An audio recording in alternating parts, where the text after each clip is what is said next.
Porque os crentes não gostam de políticas e de políticos, essa maneira chamada partidária. Eu entendi o que a pessoa quis questionar.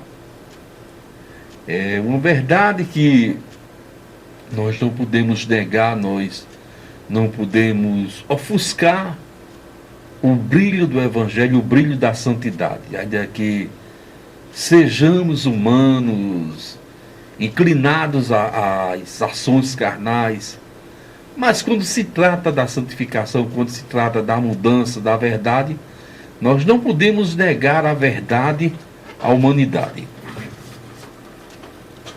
Então, essa questão que fala a respeito da política, porque os crentes verdadeiros, os crentes genuínos, porque de crente, de falso evangelho, o mundo vive cheio, o mundo vive saturado de pessoas que pregam, de pessoas que ensinam um evangelho, mas esse evangelho não é de Cristo. Então essa pessoa tem toda razão em questionar, em indagar a respeito do assunto.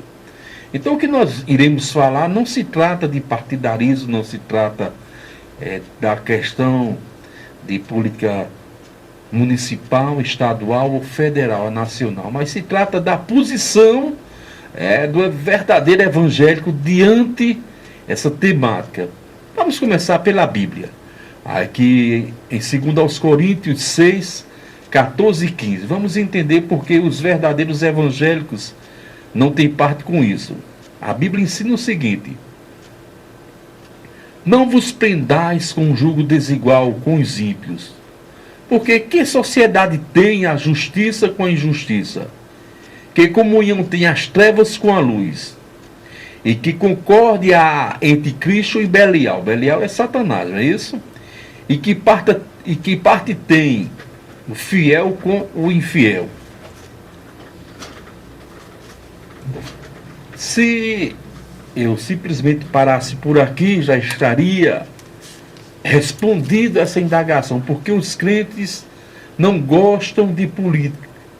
Está aí respondido. Não há comunhão, não há unidade, não há como juntar, não existe como somar valores com esse tipo de coisa, porque nós temos o compromisso com Cristo e não com as questões administrativas. Nós temos compromisso com o reino de Deus. Com isso, não nos faz indiferentes, porque se fôssemos citar a Bíblia, diz: dai a César o que é de César, seja submisso às autoridades. A Bíblia também faz citação, que toda autoridade, todo poder, os políticos, os senhores da terra são ordenanças de Deus. Então isso aí nós não podemos deixar de mencionar. Mas também fica notório, fica explícito, que não podemos enganar a humanidade, porque lugar de crente é na igreja. Lugar de pastor é em púlpito das igrejas ou em campo missionário pregando o evangelho. E lugar de político, lógico, é nas políticas, nas administrações, nas organizações da sociedade humana. Então não existe essa demanda, não existe essa comunhão. E vocês podem prestar atenção, todo crente, em particular os pastores que se envolvem com esse tipo de coisa, terminam se corrompendo.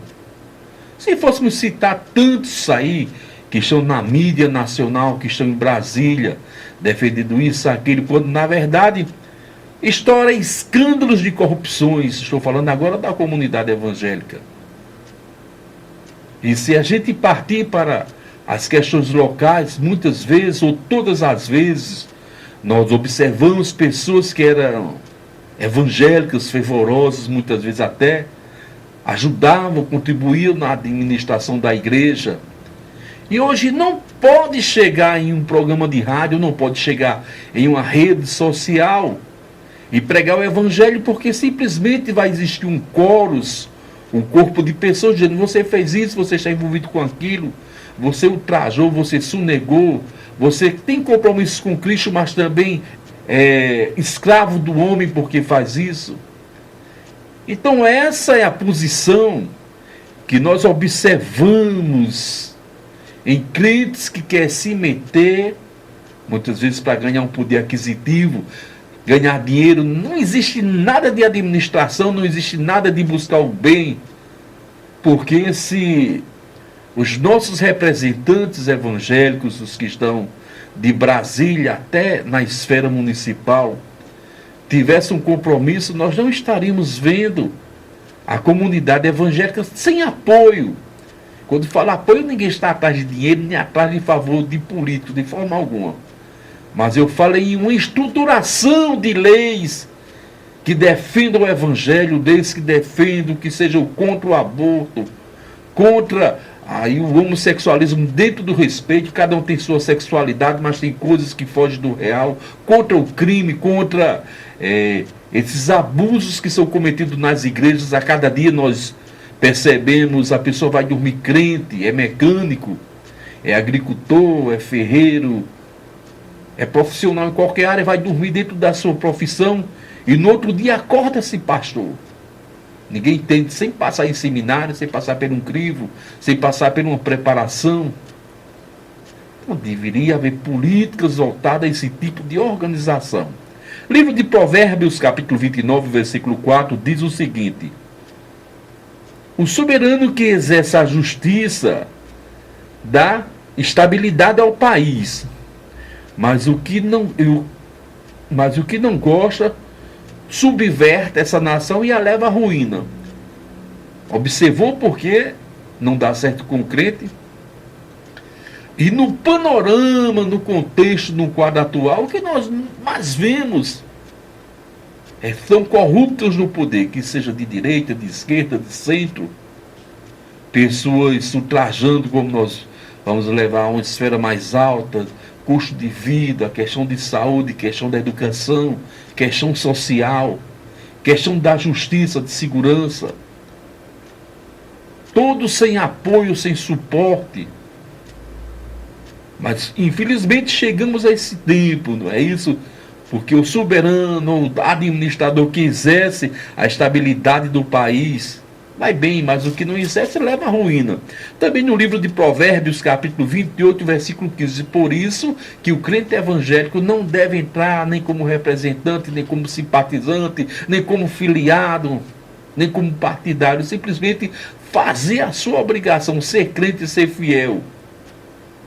E se for necessário defender, que vá às ruas e defenda os valores da família, os valores do evangelho, os valores que são da sociedade, aqueles valores positivos. Olhe qual a nossa situação hoje. Parece que o livro de Provérbios foi escrito agora, ou ontem à noite, vendo essa bagunça, essa anarquia que estamos enfrentando. Provérbios capítulo 28, versículo 15, traz a seguinte citação: como um leão que ruge, ou um urso feroz, é o ímpio que governa o povo necessitado. É a palavra de Deus que está dizendo, como o leão que está ali roncando, rugindo, como um urso feroz, como a ponto de morder a todos ou qualquer coisa, é o ímpio, é o ímpio. Essa é a nossa realidade. E aonde vai acontecer essa comunhão do ímpio? Não existe lugar para isso. Mas o que encontramos no nosso quadro atual, na política brasileira, são políticos que não entendem de política. É a verdade, que se entendesse as políticas sociais, políticas de saúde, como eu falei, políticas de educação, políticas administrativas, políticas de segurança, de justiça, não chegaria ao caos que estamos enfrentando. Então, estamos vendo político que é policial, uma grande profissão, e amanhã está tomando conta de uma nação. Político que era analfabeto, preguiçoso, nunca quis dar da conversa, está administrando a nação. Então são políticos que não sabem nada, representantes até analfabetos, que chegam no setor administrativo e ficam ouvindo o que os outros dizem. Faz assim, faz assim, faz assado, como se o setor administrativo público fosse a casa deles, fosse a oficina deles. Não é por aí. Então, quando acontece esse tipo de comportamento, não estamos mais vivendo aquela política administrativa, mas politiqueiros buscando seus interesses, o que nós estamos vendo no país, do Iapoque ao Chuí, isso é, do norte ao sul do país, andando dos municípios, dos estados, da nação, é isso aí. Então não há lugar para a comunidade evangélica nessa sujeira.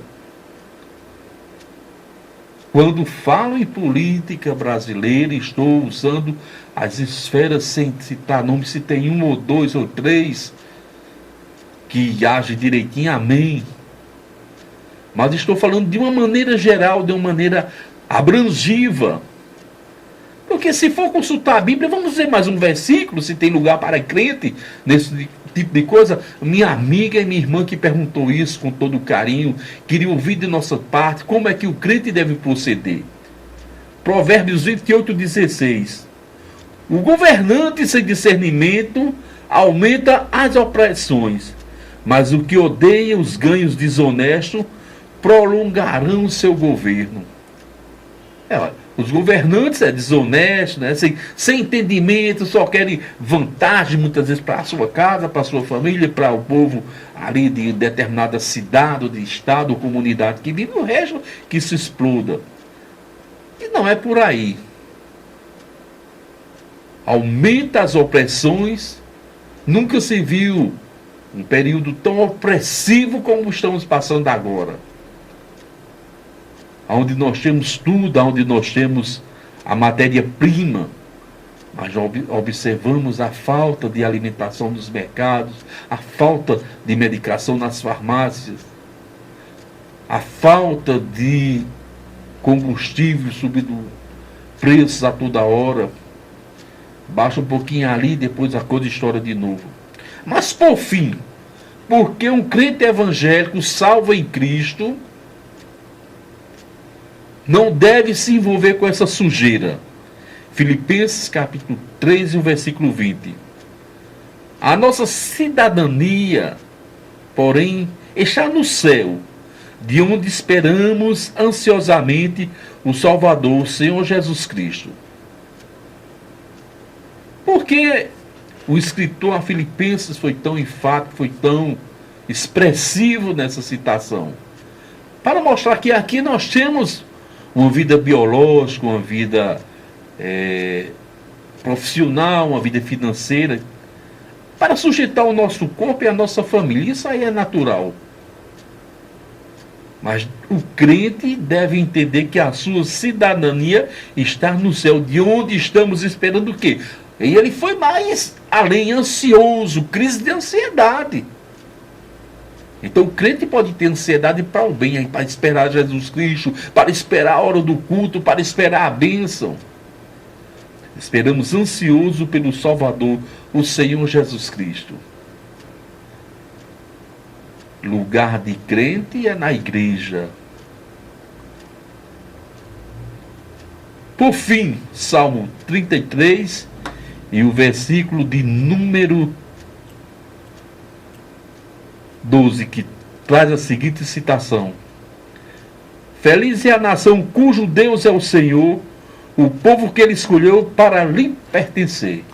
Então, feliz é a nação que coloca Deus em primeiro lugar, em primeiro plano. Então, vamos pedir orientação, discernimento a Deus para andar dentro desse padrão e sentir alegria eterna, alegria espiritual. Volto a repetir, lugar de crente salvo, crente genuíno, é dentro da igreja. E não desses lugares de fora, fazendo coisas que não condizem, procurando crescer financeiramente. Não estão querendo ajudar ninguém, não. Tire isso da cabeça.